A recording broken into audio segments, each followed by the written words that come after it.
বুড়িগঙ্গা নদীর তীরে গর্বের সাথে কালের সাক্ষী হয়ে দাঁড়িয়ে আছে আহসান মঞ্জিল।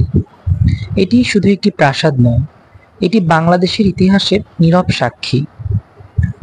1872 সালে ঢাকার নবাব পরিবারের দ্বিতীয় নবাব খাজা আব্দুল গনি এই প্রাসাদ নির্মাণ করেন। নবাব খাজা আব্দুল গনি ছিলেন প্রভাবশালী ব্যবসায়ী ও দানশীল নেতা। এই প্রাসাদ তার ছেলে নবাব খাজা আহসানুল্লাহর নামে নামকরণ করা হয়।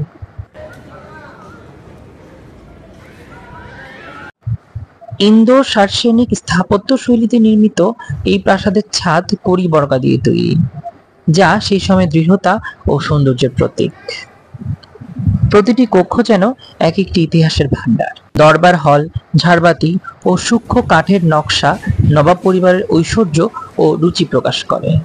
বর্তমানে এখানে 4000-এরও বেশি নিদর্শন সংরক্ষিত আছে।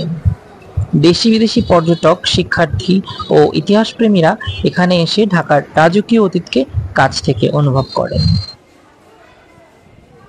আহসান মঞ্জিল শুধু ইট পাথরের স্থাপনা নয়, এটি বাংলাদেশের ঐতিহ্যের প্রতীক। এই ঐতিহ্য রক্ষা মানে আমাদের পরিচয় রক্ষা করা। তাই আমিও চলে গিয়েছিলাম এই ঐতিহাসিক স্থান একবার ঘুরে দেখার জন্য।